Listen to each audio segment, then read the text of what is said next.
Milici. Zoti kryetar, do doja që drejtuesi i prokurorisë posaçme të qëndronte. Mirë, ne kthehemi në bisedë, zoti Dumani, ku emrat e përveçëm thuhen në debat, ndërsa zoti Dumani është në loshë. Është e kuptueshme që është në loshë, nuk do të ketë më debat me zotin Dumani.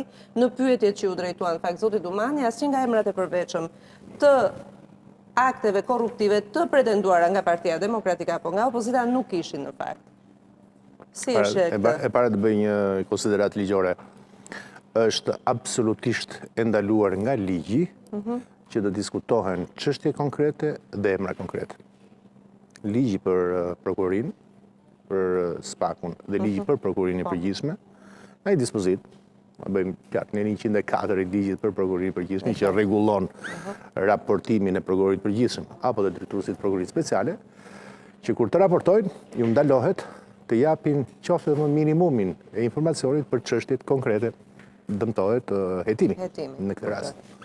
Kështu që kjo është dhe çfarë ndodh, shikoni, edhe në këto pasazhe që u dhatë, besoj që e vu të re për ata deputetë që pyesin, se do doja të bëjnë komente për deputetët që heshtin në fakt ata të majorancës. Po këta deputetë që pyesin të opozitës, duket që synimin e tyre nuk kanë gjë tjetër veç se si ta konsiderojnë Dumanin armik dhe si të delegitimojnë punën e SPAK-ut, fare thjesht.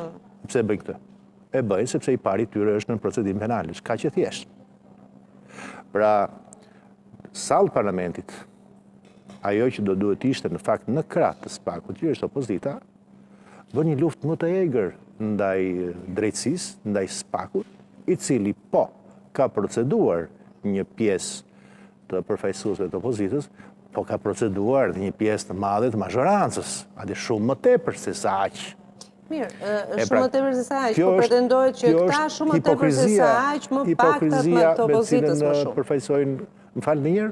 Pra, këta të majorancës i ka marrë, por nuk po i procedon me çështje të rëndësishme, ndërkohë që këta të opozitës po i procedon kot, sipas flas gjithmonë në logjikën e opozitës. Po, ne duhet të flasim me logjikën e fakteve reale. E kuptoj. Dhe ju si jurist më thoni përballë përgjigjen për këtë pretendim të opozitës. Faktet reale tregojnë që nga ana e majorancës janë njësër përfaqësuesit të lartë. Deputet, ministra, kryetar bashkie, zëvendës kryeministër, njëri që ka ikur, edhe me sa duket dhe një tjetër tashmë. Kështu që unë besoj që ndaj një sistemi drejtësie dikur i kastruar, që s'kishte guxim, sot ke një sistem drejtësie, mbase jo më performanti, ose ai sa ka nevojë publiku shqiptar për të kërkuar drejtësi, ka ecur fort dhe në mënyrë të shëndetshme përpara, pasi ka thyer tabu të mëdha politike dhe juridike. Dhe opozita, nuk po them pushteti, opozita do duhet ta gjente me qiri, do të ishte para që po, nëse do të kishte qortime për shpejtësi të hetimit, për gjithë përfshirje e me radhë, të mund t'i vinte në dukje, por sjellja racionale dhe për interesin e saj do t'ishte zotrinj që ta bëni shpejt hetimin. Të jetoni të gjithë qeveritarët, të jetoni të gjithë ata të cilët kanë mëkatuar. Çfarë ju duhen? Ju duhen burime financiare, ju duhen burime njerëzore, e vetmja kërkesë që ka bërë deri tani përfaqësuesi i prokurorisë së posaçme ishte t'u jepet e drejta për të rikandiduar, që është një virtyt i pavarësisë. Opozitës i duhet që të ketë një sistem drejtësie të jetë i pavarur dhe i mund nga ndërhyrjet e pushtetit. E vetmja gjë që nuk preket as nga njëra palë, as nga pala tjetër. Dhe më e hidhur akoma është qëndrimi i heshtur të majorancës.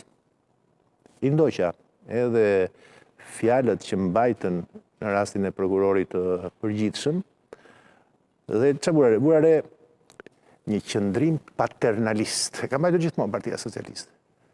Që drejtësia e re është produkti ynë, që ne e sollëm e me radhë për të lënë për të kuptuar në sytë e publikut që drejtësia e re është produkti tyre, pra është një lloj e politizuar, si më parë, në fakt nuk është e vërtet. Dhe atje ku binin dakord të dyja palët, nëse se keni vënë re, sepse kërkon dhe një sy të mbret juridik, vjen dakord për disa çështje që me sa duket do t'i bëjnë edhe konkrete. Vjen dakord për kozgjatjen e hetimeve, për kozgjatjen e paraburgimit, masave të arrestit, pse aplikojnë kaq shumë. Pse vjen dakord pikërisht në këto për shembull? Që tregon faktin sepse asnjëra palë, asnjëra as tjetra nuk e duan këtë lloj drejtësie. Nuk do drejtësinë që i procedon. Dhe kjo lloj drejtësie që nuk duhet asnjë e majtë asnjë e tjetra, është në rregull? Po, shenja më e mirë për këdo është që kur goditet njëkohësisht nga të dyja palët është shenja më e mirë që tregon që po funksionon. E kuptoj. Kujdes kur nuk goditet nga dyja palët, goditet edhe nga njëra. Janë këto çështje, do them se besoj do të dalin nesër, pas nesër edhe se çfarë i ka kërkuar me rezolutat përkatëse. Pra, një nga pretendimet është që të mos aplikohet kaq shumë çështja e masës së arrestit në burg. Në fakt do duhet ta kuptojnë se janë deputet, duhet ta dinë minimumin. Prokuroria këtë detyrë ka të hetoj, të paragjykojë çështjen, sepse prandaj është vendosur aty, si kundërbalancë është avokatia, por organi i cili vendos masat është gjykata, nuk është prokuroria. Kuptoj. Ndaj që këtu kuptohet, besoj unë, më thash edhe një herë, e shoh që është në rrugë të mirë, për kaq sa ka ecur, sigurisht ka nevojë edhe për më tepër, unë kuptoj fare mirë që ende nuk është bërë e brendshme qëndrimi atyre njerëzve që duhet të kuptojnë që me drejtësinë nuk mund ta konsiderojnë si një çështje politike e interesave të tyre të vogla. Një ose dy deputet ishin ata që me çfarë dëgjova unë, të cilët folën për çështje, për mbështetje të një fare, për mbështetje të drejtësisë. Në fakt sot publiku kërkon më shumë se sa dje mbështetje pa kushte për drejtësinë. Është zgjidhja e vetme. E qartë. Zoti Dumani tha në fjalën e tij, është i paqartë pozicioni prokurorëve mbas përfundimit të mandatit, nuk kemi këshilltar ligjor, nuk kemi as asistencën e dur digjitale. Pra,